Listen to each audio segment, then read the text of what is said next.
So you got a lot of things you want to do, but how are you supposed to be able to balance it all? That's what we're going to cover today.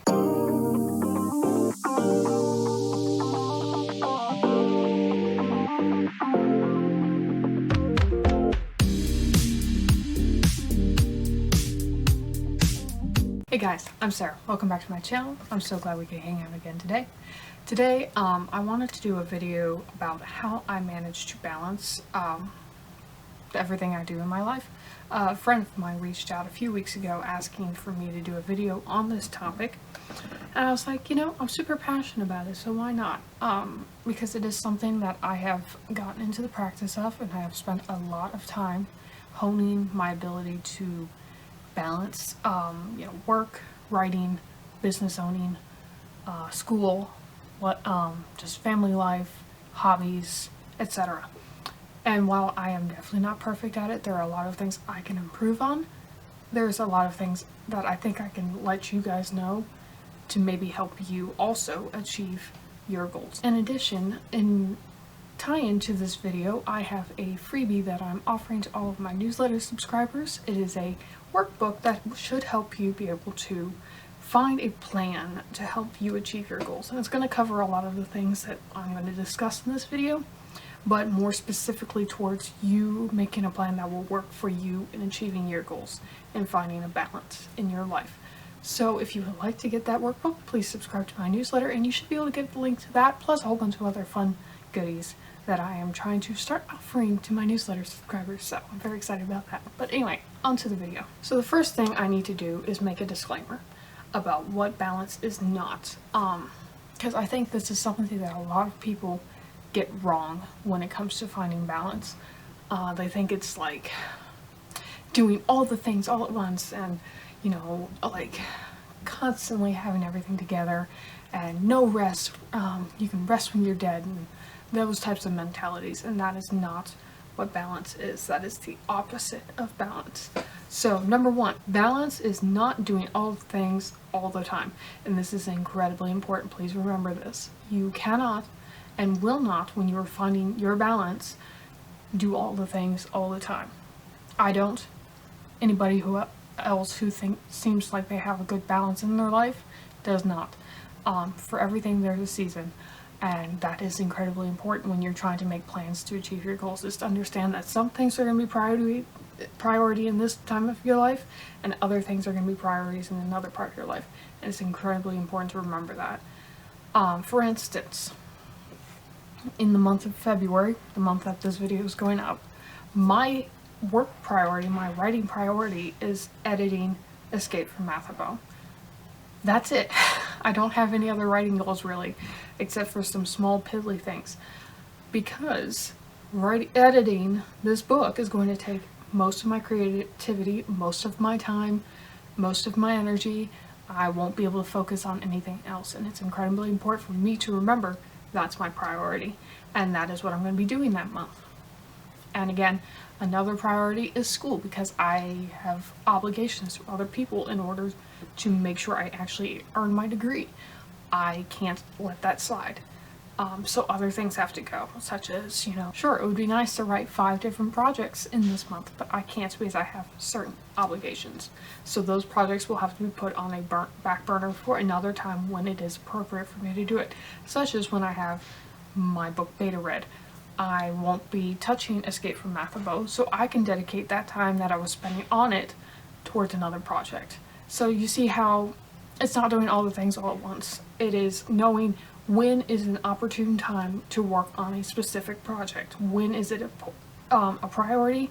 When is it appropriate to work on it? Number 2, balance is not disrespecting your body's needs. Now, again, this is incredibly important, and so many people get this wrong. Your body has needs, it has things it needs to do and have in order to function properly. And if you are not honoring that, you will not, and I repeat, you will not achieve many of your goals, especially if you make a practice of that in the long run. Your body needs sleep, it needs appropriate food, it needs movement, it needs those things in order to survive. So if you are routinely not prioritizing your body's needs in your plans, guess what? You're not going to get very far. So when you are making plans, make sure you are respecting your body and what it needs. And some bodies need specific things that others don't. For instance, I have chronic illnesses. I need more rest than a lot of people do, and I have to honor that, and that is incredibly difficult sometimes if I'm comparing myself to other people. But I have to remember what my body needs and then honor it when I'm making plans. And that leads me into number 3. Balance is not disregarding your need for rest. I've heard time and time again, I'll rest when I'm dead. And that is the dumbest mentality you could possibly have when trying to find balance. Your body needs rest. If your body is telling you it needs rest, maybe listen to it. Don't get into that mentality. Do not get into that mentality. It will only lead to burnout. I promise. It will only lead to burnout. And then you're not going to get much of anything done. It is not worth it. Just don't do it. So those are some things that balance is not, and it's important to keep those things in mind when you are working on developing your balance. Now, onto how I figure out what my goals are and how I make plans. Because how I make plans makes a huge difference in how I'm able to manage my time, how I'm able to accomplish things, etc. This is, if you walk away with one thing from this video on how to balance your life and your time, how you make goals matters. And so for me, when I'm making goals, especially at the beginning of the year, or really I make my goals in December, and then so that I have time to visualize how those are going to go, how I make them is very, very important. Because if I just make a goal, say, I don't know, I want to write more, I have no idea what that looks like. I have no picture in my mind of what writing more looks like. I have no idea. It could be nothing. It could be absolutely nothing. I don't know what that looks like. So I have to make a specific goal to help me understand and visualize what that means. And this is why SMART goals is the standard for many goal setting things.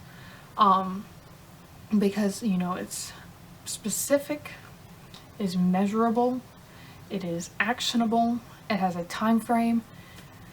You know, all those things are so important, and they're realistic. You know, those things they help you and me find a picture on what that goal and achieving that goal looks like. So when I achieve it, I know that I did because I can see what it looks like.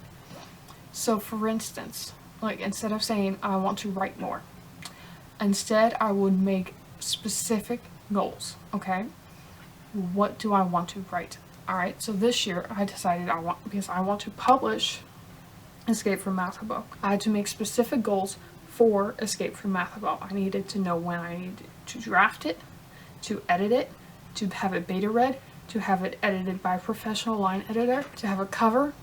All of those things. I needed to have specific actionable steps in order to make that happen. I couldn't just say I need to publish Escape from Math book. I needed to have steps in order to know what that looks like, how I was going to get there, etc. And it has a time frame. I want to have it published by September. So I know kind of how to reverse engineer my time in order to make that happen. Because I know the steps, I know my time frame, I know all of that, so I can schedule everything so I know exactly when I need to be doing what, so that I can actually achieve that. And also, if it looks like I wouldn't be able to do that, if it looked like it wasn't realistic, I could see that because I would know, hey, I am not going to have an appropriate amount of time to make this goal happen. So make SMART goals as much as possible. Now, there are some instances where you will not make SMART goals, and this is kind of important to also remember because, again, our disclaimers talk about respecting your body's needs. There are going to be instances where you will make what I call grace goals, and I came up with this term from Bethany Adazada's recent 2022 goals because she recently had a baby, which is very exciting, and so she's learning that new, like, what life is going to look like with a new person in her life. And So she couldn't make as many specific goals. So this is where I would make more flexible goals that maybe aren't as specific, that are a little bit more like, whatever, you know, like we'll see what happens. What happens, great, wonderful. And like this would be maybe a fitness goal for me. Like I might not necessarily say I want to lift X amount of weight in this particular lift, or run this far or this fast or whatever. I might make more goals like I want to do yoga 4 times a week. It could be a relaxing yoga, it could be a, you know, strength yoga, it could do whatever. And I'm not going to make a specific rule about what kind it's going to be. I just know that I want to do 4 days of yoga a week. And if I can only do Zen yoga the entire time, great. Same with my workouts, you know, I'm like, I want to do 2 workouts. I don't specify how many sets I want to do. I don't specify what kind of workout it's going to be, really. I don't specify how many sets or any of that type of stuff, because I know my body needs more rest, more grace than I might need in other areas of my life. So knowing when to make smart goals and when to make grace goals is important for me in planning my life out. And from that, I can make clear steps on what it's going to look like in order to achieve those goals. So for instance, when I am making my goals at the end of the year for the upcoming year, I'll have them listed out. But then what I do is I make a list in Word, and I put each month, and then I put what steps I'm going to take in each month in order to achieve those goals. Again, some goals may not be attended to during each month, and that's totally fine. That's part of finding your balance. So, for instance, some of my first drafts will be written during nano months. They don't get touched really at all in other months because they're not a priority. But other goals might be touched on a little bit throughout each month. It just depends on how intensive those goals are. So each month I have a list of the goals or steps I need to take in order to reach my goals.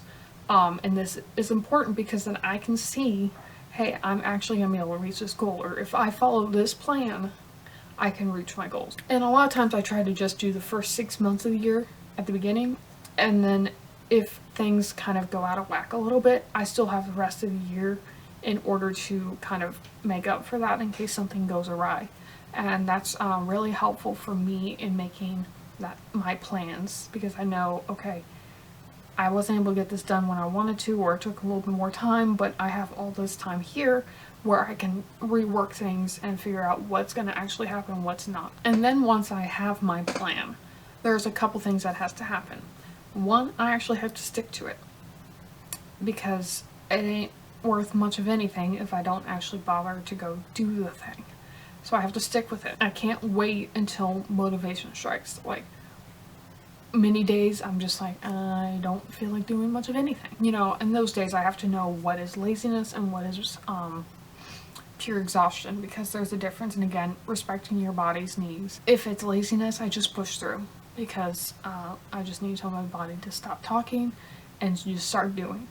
If it's a need for rest, then I do go rest because my body needs that. However, if it's just laziness, I just say, you know what, I'm going to do it anyway, even if I'm not motivated, because it matters to me, and I'm just going to do it. Now, in how I actually go about making plans for a more day-to-day basis, I have a few tools that help me with that. Again, I have that Word document timeline thingy where I have goals for each month, and that is super helpful because I can cross them off, I can, you know, all of that, and it's really easy and nice to work with. And then I have my passion planner. This is the 2022 passion planner, and I used this last year, and then this year I'm using this one. This is one of the best tools I've ever found in my entire life. I love it. And if you want to test it out, they have free downloads of all of their spreads on their website, so you can test it out before actually investing in the planner. But I highly recommend it. Not sponsored or anything, but I love it.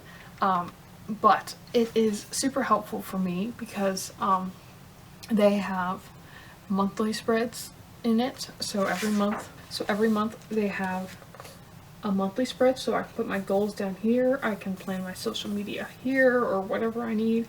I can make a mind map if I want for whatever goal is specific for that month. And then they have the weekly spreads, and this is where I get super detailed. I have all my priorities for the week here. I have the number one priority here, and then I plan my time to the minute pretty much on these spreads.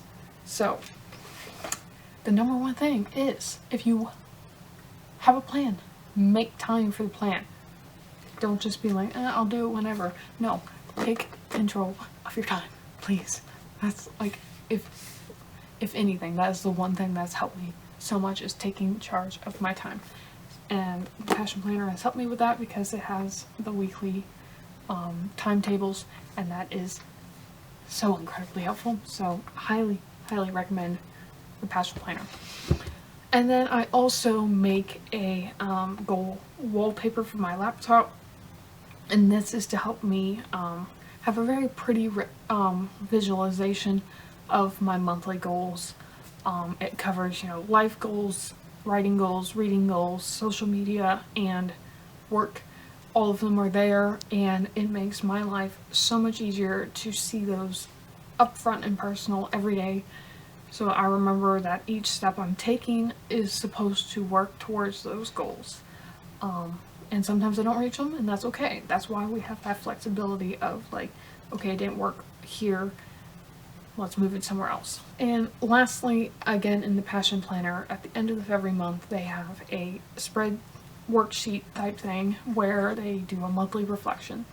And in this, I try to take a look of how the previous month has gone, what worked, what didn't, and then make a plan from there. It is hugely important for me because some things just don't work, and I need to reevaluate how I'm going to make time or a plan for my goals. For instance, I wanted to do more reels this past month. Didn't really happen. I did a few, but not a lot, not as many as I wanted to. And so I had to take a look at that and say, why didn't it happen the way it should have? And how can I fix that? How can I set up a system that makes it better? And yeah, so those types of things, you just got to take a look at them every month and say, what can I do to make this better? How can I assist myself in achieving this goal? And again, this all is covered in the workbook that you can get if you sign up for my newsletter. I highly recommend it because I put a lot of time and energy into this, and I really hope it helps you achieve your goals and achieve everything that you want to do and find time for everything that you want to do, because I really want you to be able to achieve everything you want, because you have a lot to offer in this world. And yeah, I just believe in you, and I believe that you can reach all of your goals, especially if you have all the tools necessary in order to make that happen. So I'm hopeful that this workbook is one of those tools to help you reach your goals. And I also have other resources linked in my newsletter freebie page, where I link to videos and other things that helped me in my journey to finding better balance and better time management. And you might find them helpful as well. But anyway, that's gonna be it for me today, guys. I hope you found this video helpful. If you have any questions about this or any other tips that you want to leave below to help other people find balance, if you have something that has worked for you, please spread the love, share that down below, because I know there's a lot of people who want to know this type of stuff, and if you can share anything, that would be awesome. If you like this video, please give it a thumbs up and consider subscribing. And if you would like to hang out with me elsewhere, I will leave the links to my social media down below, and I hope we can hang out again sometime soon. But until then, I hope you have a very blessed day. Bye.